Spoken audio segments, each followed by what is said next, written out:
We woke up to the groaning sounds of our son Martin Jr. crying. When we switched on the light, he was holding his belly, sitting in his cot bed, crying even more. It was evident from his facial expressions and the way he was moaning and groaning that he was in serious pain. The crying continued all night. Little did we know that this was just the beginning of a series of many days of crying, not only for our son Martin, but also for everyone in the whole family. We decided that we were going to take him to the hospital the first thing in the morning. So my daughter, Credence, and I prepared to take him to the hospital first thing the next morning.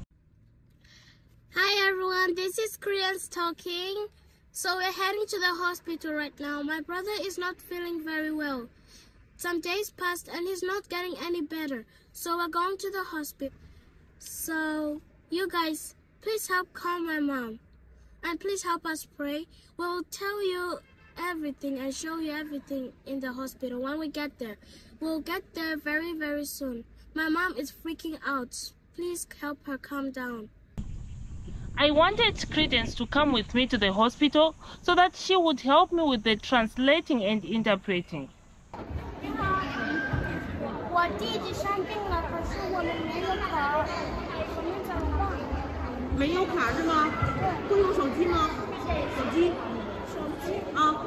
It is very difficult for foreigners to go to public hospitals in China if they cannot speak Chinese. My Chinese is okay, but I guess I also wanted her companionship. The most heartbreaking experience any parents can go through is watching their child crying in pain and not being able to help them in any way. When we go to the hospital,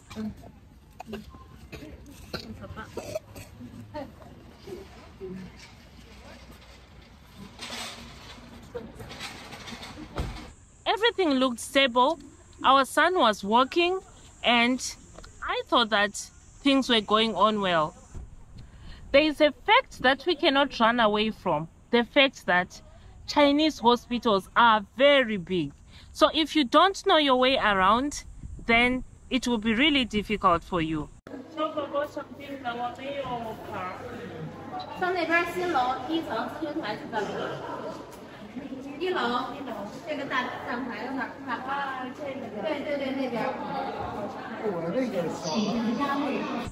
My daughter was running around trying to find where we would get help. When we finally found the reception area, they told us that we are supposed to do some scans. Literally, if you do not have a phone, then you cannot get attended to. When we finally did all that, the next thing was to get an appointment, and this was around 8 a.m. We had come to the hospital the first thing in the morning, and guess what number we got? We got number 450. And now we are inside the hospital and we got the appointment. The population is quite big. It's very big that if you get number 450, it might mean that you might actually not get the chance to see the doctor. I didn't know that at this time. I had hope, I had faith that I was going to see the doctor on time because I was looking at my son. My son was in pain and I was thinking, oh, they are going to see that my son is in pain, right? So they're gonna have to do something right. But lunchtime came and passed and we still didn't get attended to. I mean, no one even looked at us. So at this point, I decided to go to the kiosk to buy something for the kids to eat. When I got to the kiosk, I bought some juice. I asked Martin Jr. what he wanted to eat and drink, and he said he just wanted juice. Then I bought the juice. When I bought the juice, things got really bad. My son started crying.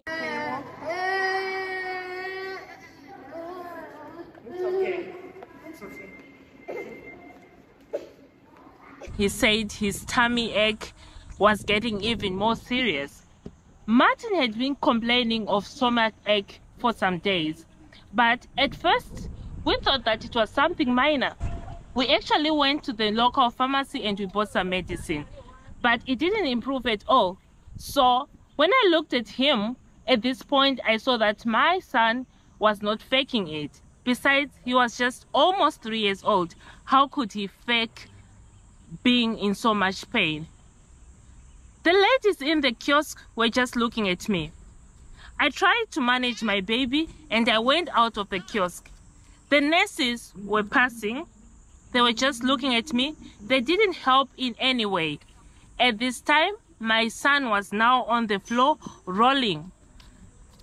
It was evident from the way he was rolling that he was in so much pain. The hospital staff, the nurses, the doctors, I guess, because I saw people with white coats going up and down, they didn't help in any way. So as a mother, I had to do something to manage my baby.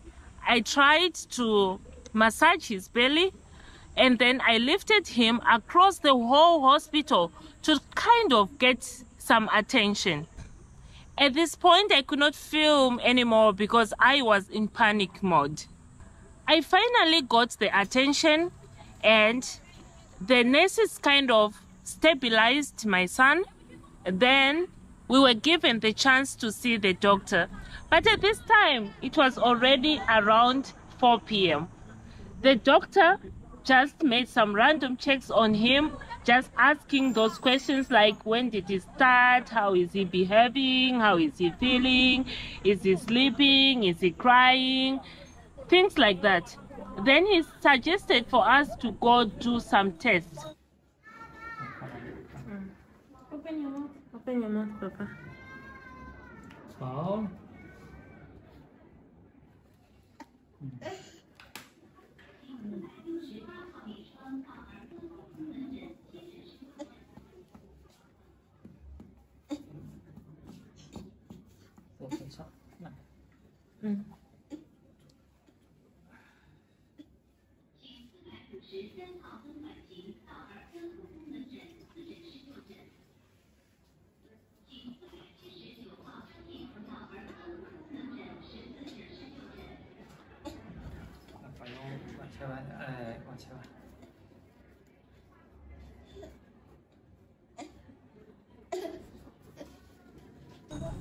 So by the time that we left the doctor's office and went to the department where the tests are done, we got there and they were about to close, because at this time it was almost 5 p.m.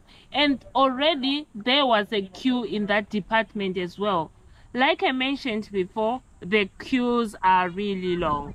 So that meant that we could not do those tests on that day, even though we had paid all the money, which was pretty expensive. I had to take my son and my daughter back home. That meant that we had spent the whole day in the hospital without getting any help. So what could I do? We went back home and we waited all night, seeing our son crying the whole night, having spent the whole day at the hospital with no help. Hi. Can you see, Baba? Oh, no. Okay. Okay.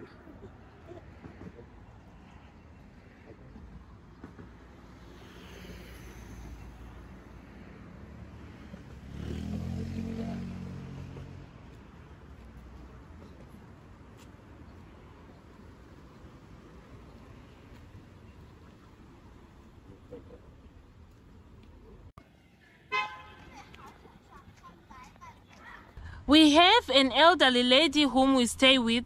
We call her Aye. Aye stays with us during the weekdays and she goes to her home during the weekends. So her home is on the rural side of Beijing.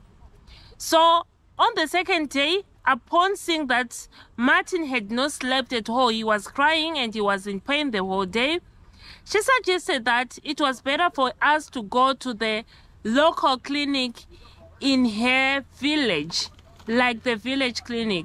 Why? Because in that area there are less people, therefore there are no queues. and the chances of us getting attended to first are very high. So we agreed to that, and we got ready to take our son Martin to the village clinic.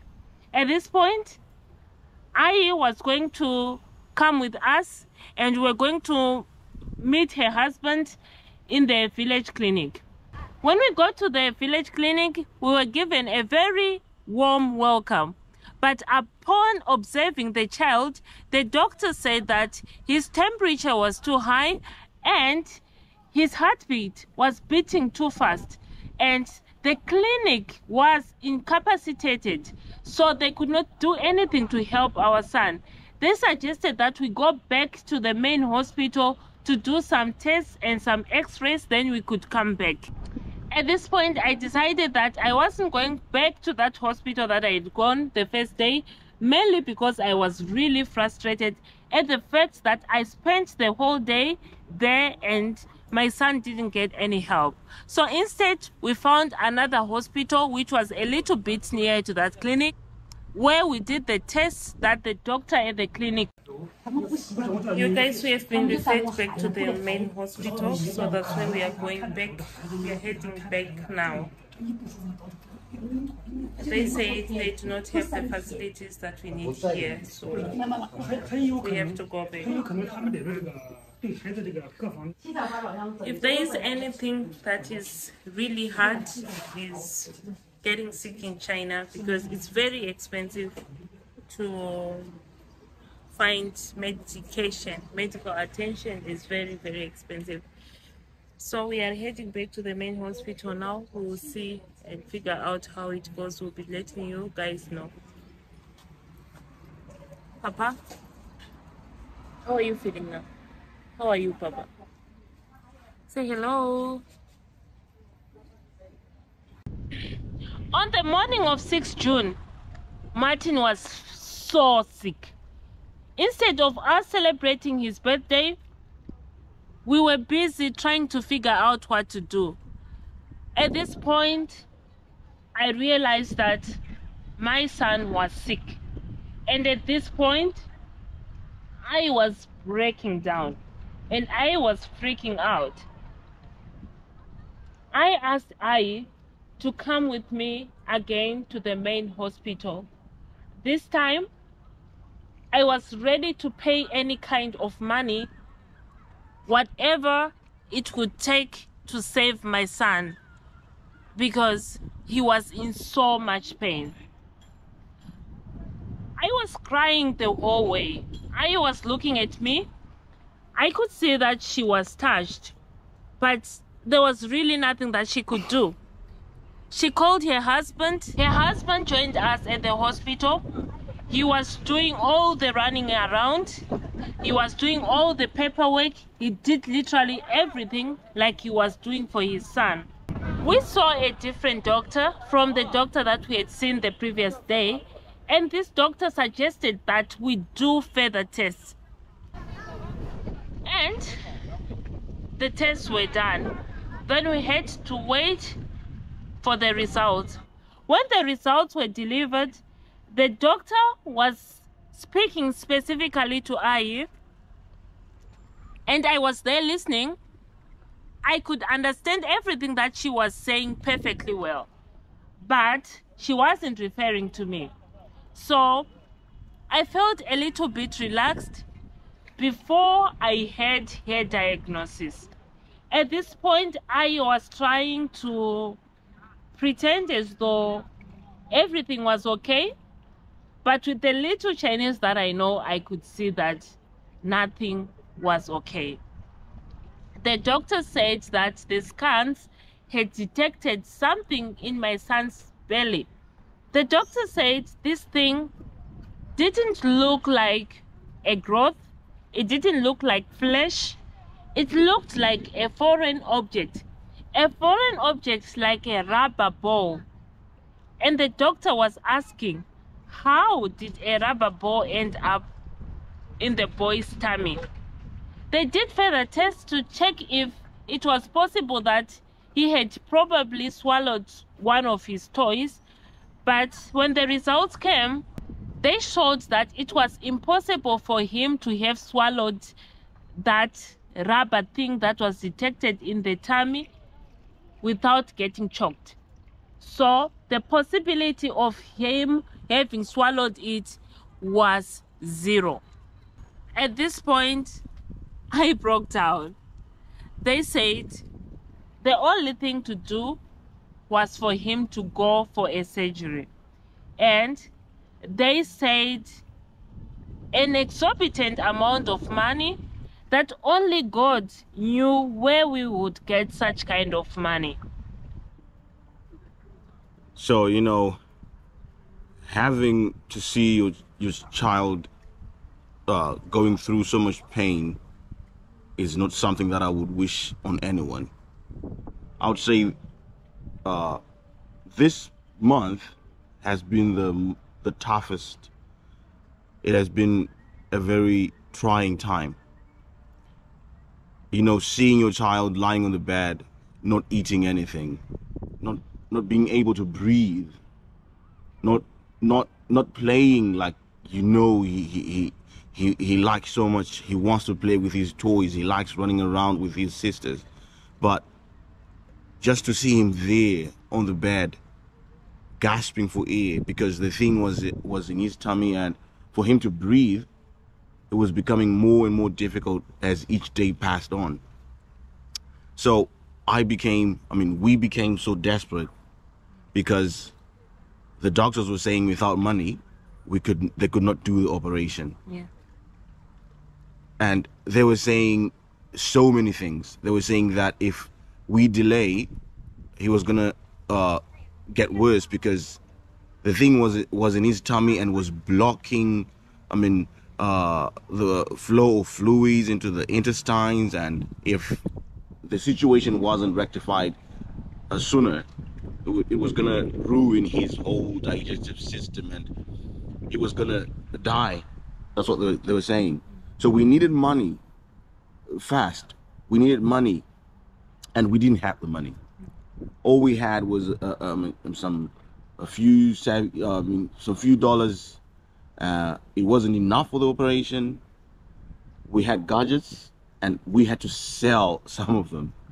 So we kept praying. We kept praying for a miracle. We kept praying, and we asked God to hold our son. We asked God to keep him alive, because yes, we know it's not possible with men. We know it's not possible with us men. We cannot do what God can do. So we had to go on our knees and ask God to come forward for our son. And I'm positive that God did come forward for our son, because he kept him alive. He became so thin that I couldn't even look at him.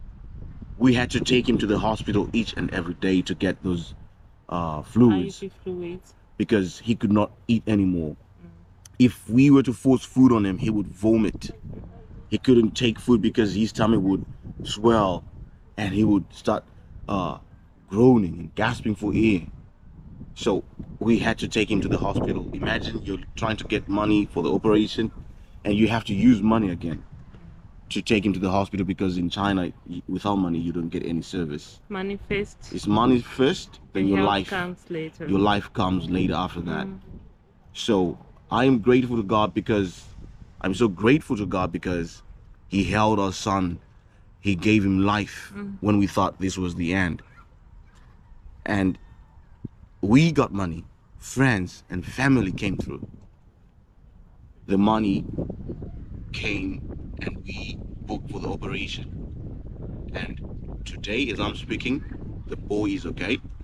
We don't have the footage, we don't have the videos from the operation, because we're not allowed into the operation room. So he's there, he's fine, he's now breathing well.